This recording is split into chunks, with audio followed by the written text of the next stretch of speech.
It's time for the movie raid movie review, and tonight I'm going to talk about Deadpool and Wolverine. Now, the story takes place that Wade Wilson, aka Deadpool, is living a normal life, normal job, trying to make amends with his girlfriend, and just simply trying to be a better person, and even trying to get a job with the Avengers, right? But things don't go as well as planned for him, and he also gets encountered by a mysterious group who wants to take him in, but not to arrest him, but to talk to the head honcho that is in charge of timelines, or at least in that realm. And so the guy tells him that he needs to go find Wolverine to anchor the timeline from being severed and to prevent it from basically dissipating itself. And he also says that, including Deadpool's timeline as well, he can't go back. It'll be gone forever. And so Deadpool has to make his main objective is to find Wolverine to prevent from Deadpool's timeline to be disappeared, including fixing whatever timeline that needs to be fixed, or prevention from happening on this other timeline. So that's the main objective in this whole thing. So what's the best part about this movie? The best part about this movie, obviously, Ryan Reynolds being Deadpool. I loved him in Deadpool 1, Deadpool 2. He's hilarious. I think he was great playing this role.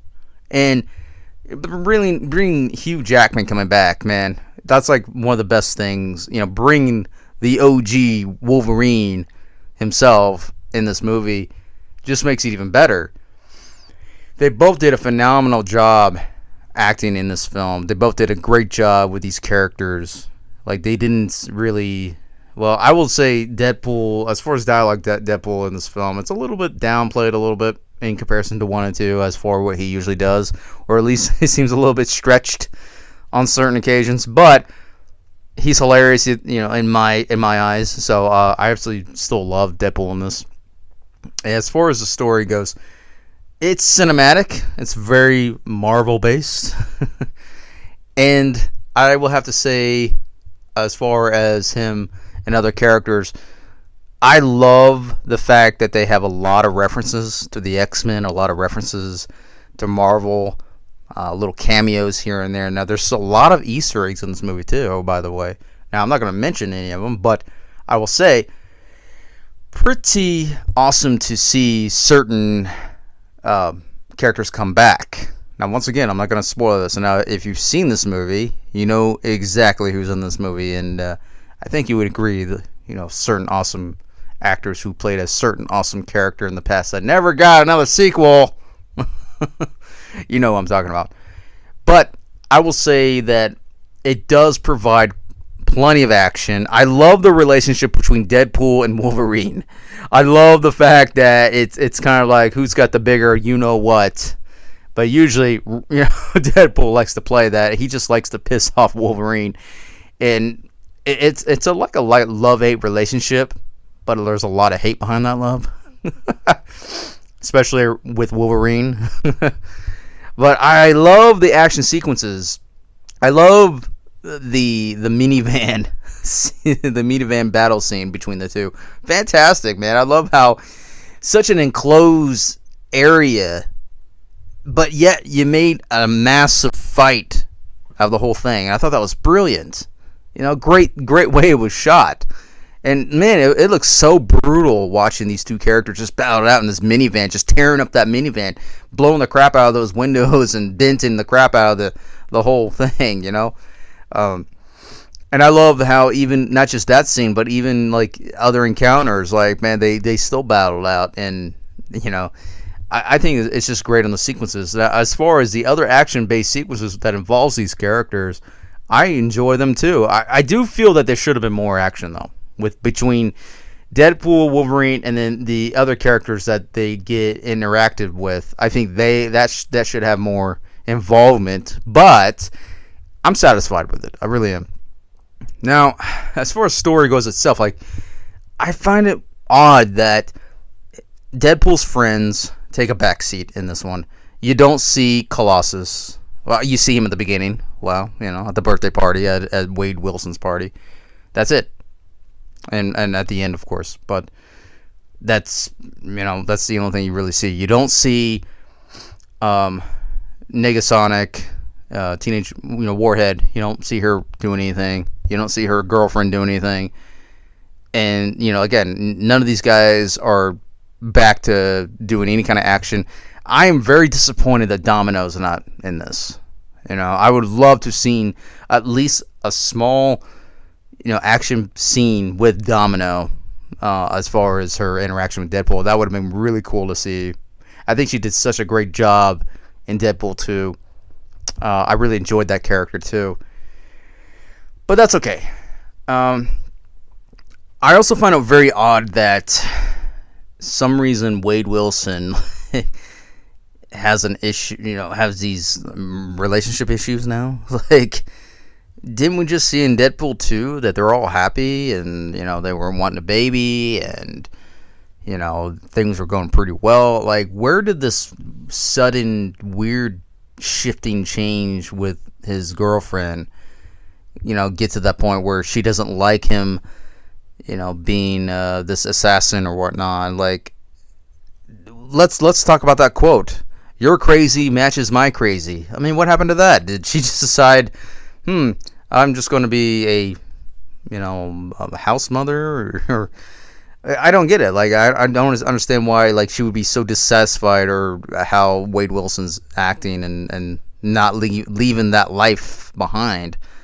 Like, I find it weird, between those two, why suddenly they have, like, a broken relationship in this film, story-wise. And again, she's not even involved in this film either. She's not, she's more of a background character in this film than anything else. She doesn't even have that much dialogue, really.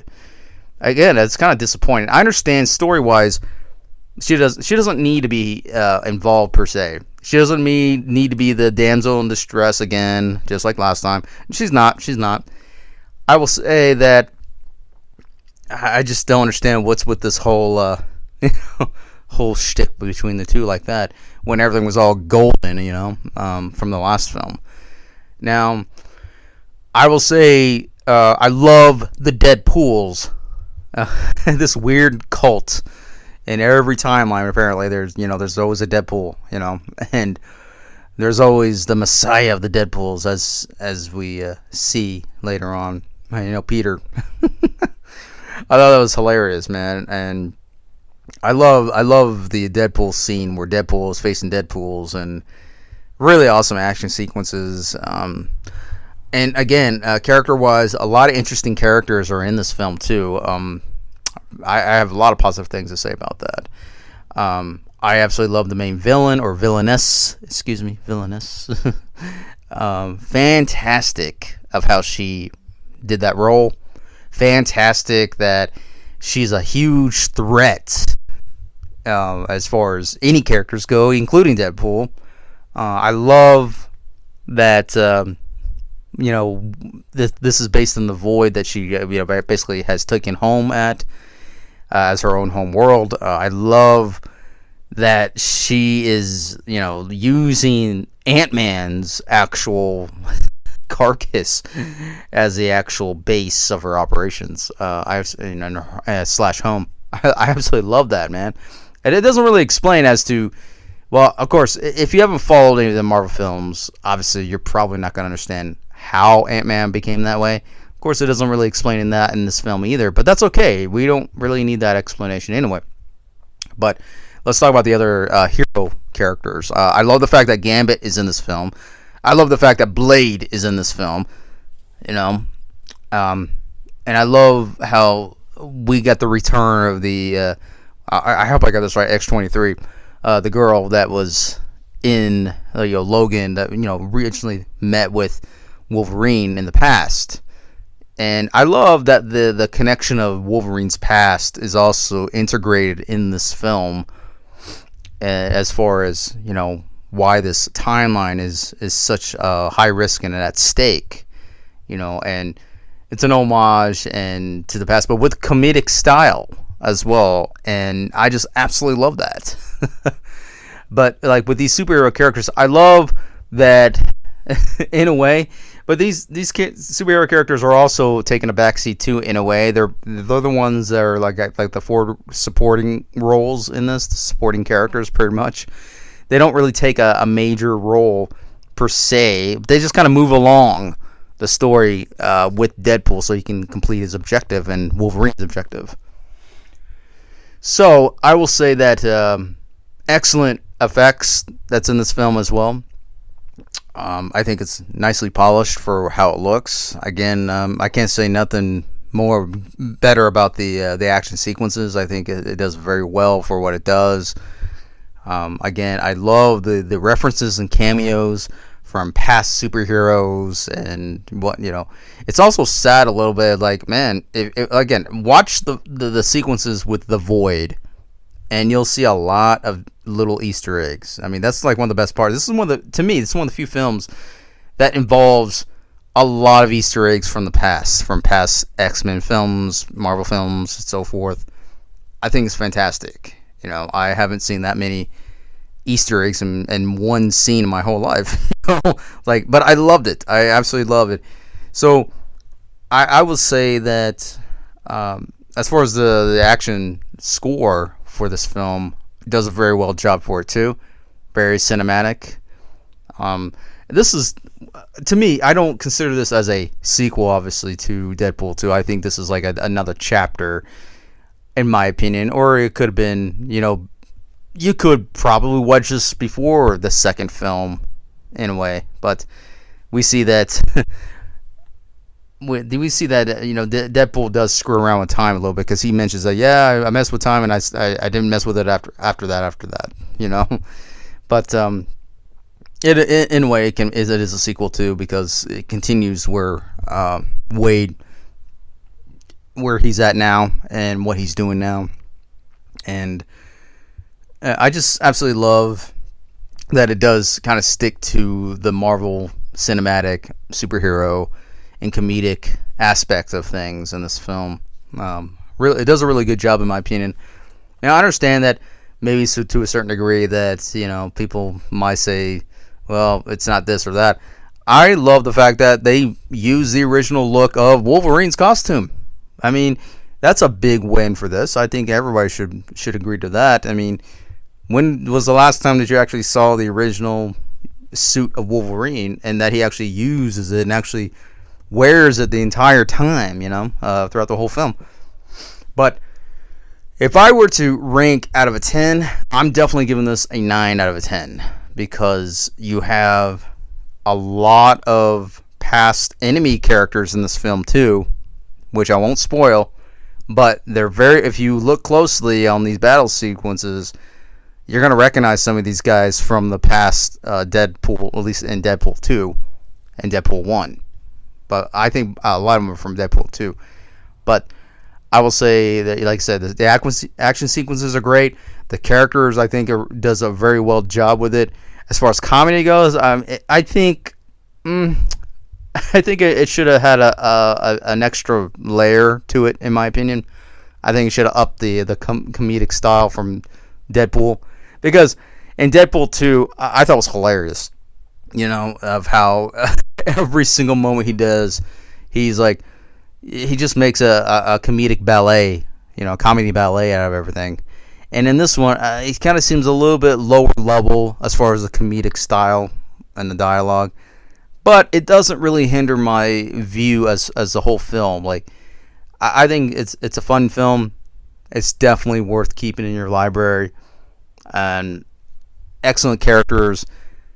And I just say, like, everything, pretty much everything you want in a Marvel film. You know, it doesn't really have a whole lot of sorrow, but also to point out, we all love the Deadpool dog. He's adorable. I will say though, to end this note, they should add more to nice Deadpool. You know, I think it would have been funny to include him in certain other sequences. Let's say he doesn't actually fight, though. He's just very nice and very polite to everybody. You know, that would have been hilarious in certain, like, major action-based sequences and scenes. But it's a good movie in my opinion. I think they did a well job with it, and yeah, definitely a 9 out of a 10. I think it does a well job.